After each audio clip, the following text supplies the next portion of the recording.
la bruja de mi vecindad.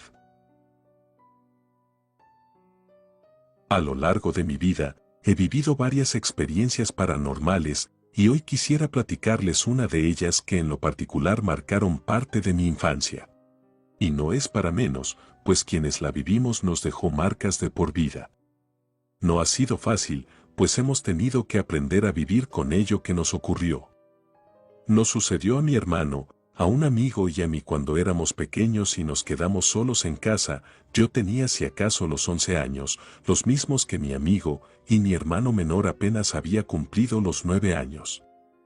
Vivíamos en una vecindad, la cual poco a poco se estaba quedando vacía, ya había muy pocas personas en el lugar, nosotros éramos los únicos niños de la vecindad, y recuerdo que esta ya se estaba cayendo a pedazos. Era una de las razones por las cuales también los vecinos fueron dejando el lugar para irse a vivir a otra zona. Pero mudarse no es nada fácil, ni nada barato.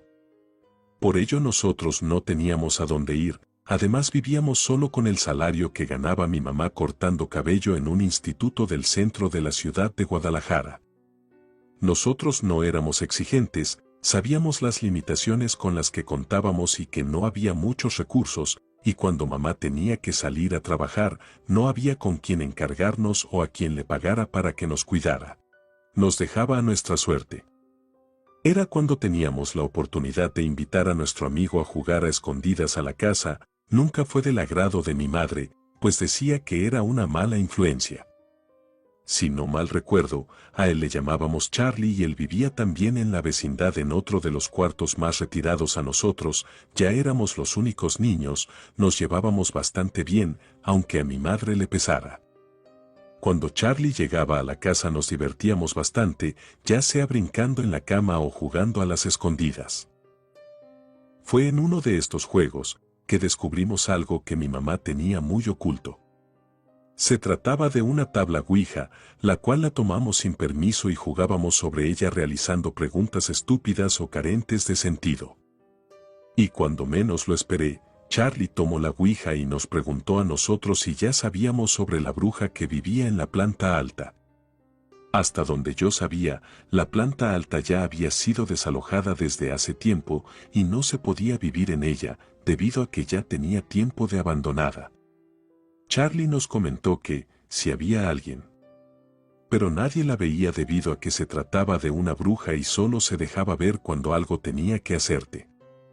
Ciertamente, me sentí aliviado de no verla nunca. Pero no noté que mi hermano era quien más mal la estaba pasando. Charlie nos comentó que quería probar seriamente la Ouija. La colocó sobre la mesa y preguntó lo siguiente: ¿quién vive en la planta alta de este cuarto? La Ouija no se movió al principio. Charlie y yo éramos los únicos que mantuvimos las manos sobre la flecha. Y cuando estuvimos a punto de desistir, la flecha se empezó a mover por sí sola. Mi hermanito pequeño corrió hasta el otro extremo de la sala de lo asustado que estaba. La flecha apuntó a una B, para después desplazarse a una R. Charlie estaba leyendo lentamente lo que la flecha apuntaba, y en cuanto llegó a la U, me imaginé lo peor. Quité las manos inmediatamente, a lo que Charlie me regañó diciéndome que eso no se tenía que hacer. En ese momento la puerta del patio se cerró fuertemente, lo que ocasionó un fuerte sobresalto en los tres. Corrí para asomarme porque se había cerrado así de fuerte y pude ver que una fuerte tormenta se acercaba. Les dije que solo fue el viento y le pedí a Charlie que ya se tenía que ir, pero me di cuenta de que aún no quitaba la mano de la flecha. «No me puedes dejar así», dijo Charlie, quien me veía apurado. Se notaba que ya estaba asustado. Le comenté que ya sabíamos lo que diría, pero él insistió en que no teníamos que dejar a medias una respuesta. A regañadientes me acerqué para terminar la respuesta, siendo que mi hermano pequeño me pidió que no lo hiciera.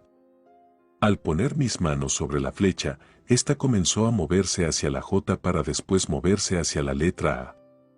Allí se dejó de mover. Le dije que ya había quedado y que era hora de que se retirara. Se levantó y al darse la vuelta para salir de la casa, a través del vidrio difuminado de la puerta de la entrada, se podía observar un bulto parado enfrente. Los tres nos quedamos helados observando aquella figura. Mi hermano gritó diciéndonos que ya la habíamos invocado. Le dije que no se preocupara, pues no tenía por qué entrar, no lo podría hacer pues la puerta tenía el seguro puesto. Pero esta empezó a abrirse lentamente.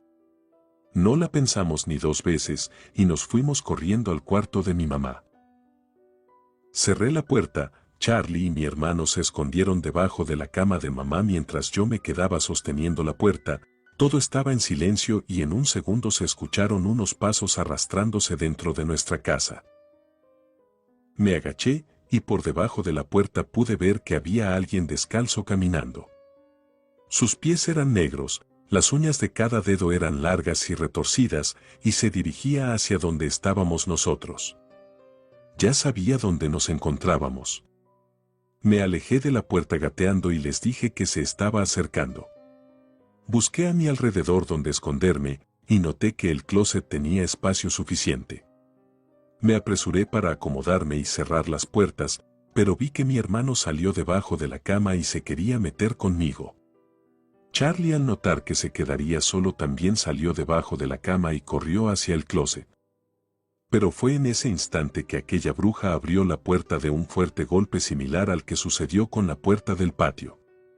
Pude verla, tenía un velo negro cubriéndole el rostro, era de mi tamaño, y sin esfuerzo alguno y sin tocar a Charlie lo empezó a jalar de una pierna hasta tenerlo frente a él. Charlie se tapó los ojos, gritaba por su mamá al igual que nosotros dos, entonces la bruja nos gritó a los tres, y al mismo tiempo un estruendoso relámpago provocó que la luz se fuera, y a su vez aquella bruja también. No dejábamos de llorar, nos encontrábamos muy asustados, mi hermano no me soltaba, su rostro lo tenía metido entre mi camisa. Así nos quedamos varios minutos o quizás una hora, hasta que llegó mi madre y nos vio allí. Charlie estaba boca abajo aún llorando en el piso, no quería moverse, y nosotros dos metidos en el closet. Mi mamá levantó del piso a Charlie y vio que estaba muy pálido, pidió ayuda a la madre de Charlie que por suerte recién acababa de llegar de trabajar. Nos preguntaron qué había ocurrido, pero ni mi hermano, y ni yo podíamos hablar de forma coherente. Charlie se había quedado petrificado del miedo y no decía ni una palabra. Más tarde, cuando todo estaba más tranquilo, me acerqué con mi madre para platicarle lo que nos había pasado. Ella no me creyó, por supuesto, pero sí me dijo que Charlie no estaba hablando para nada, y eso era muy serio, se había quedado mudo y no podían hacer que dijera algo. Mi hermano se comenzó a aferrar a una frazada y un muñeco de peluche, él decía que le daba fuerza y valor. Fue cuando mi madre se convenció de lo que le había contado. Mi madre entonces quiso realizar una limpia para mi hermano, decía que el mal de ojo que le habían echado se podría poner cada vez peor. Sobre Charlie ya no supe nada, o por lo menos ahora sí, mi madre nos tenía estrictamente prohibido acercarnos. Con el tiempo me enteré de que la familia de Charlie decidieron irse de la vecindad después de haberlo llevado al psicólogo. Cuando fuimos a la limpia con un chamán le dijeron a mi madre que a mi hermano lo habían embrujado y que detrás de él había una persona que le estaba agarrando la cabeza y no lo dejaría hasta que se cumpla su cometido. La verdad, esto me pareció estúpido, pues yo no veía a nadie detrás de él. El chamán me explicó que no necesariamente debía haber una persona, sino que se hace un amarre al alma y no da permiso de moverse libremente. Ya habían pasado varios días y en algunas ocasiones por la noche se escuchaba que en la planta de arriba de nosotros caminaban personas. Pareciera que corren de un extremo a otro, era tanto el ruido proveniente de arriba que era insoportable, que hasta mi madre fue a revisar de qué se trataba. Ya éramos los únicos viviendo en la vecindad, y para ser los únicos, era mucho el ruido. Pero mi madre nos decía algo para tranquilizarnos, nos decía que no se trataba de nada, que todo podía deberse a una serie de ecos aguardados en las habitaciones. Pero a mí lo que me llamaba la atención es que en varias ocasiones escuchaba que se les caían objetos o movían muebles. Aquello no se trataba de un eco. Al día de hoy estamos viviendo en un departamento, han pasado ya muchos años, mi hermano aún conserva un peluche de apoyo emocional, lo guarda en su mochila cuando va a la escuela. Como les había mencionado de Charlie, no supe más hasta que por azares del destino mi madre se encontró con la mamá de Charlie y le platicó que el psicólogo le había diagnosticado mutismo selectivo por un trauma que había vivido y que aún no superaba. Por mi parte, cargo con los recuerdos de aquello que nos acechó en la vecindad y que al día de hoy yo supongo se niega aún a dejar, pues la vecindad sigue todavía en pie. O lo que se puede mantener por el momento. Relato escrito y adaptado por Lengua de Brujo.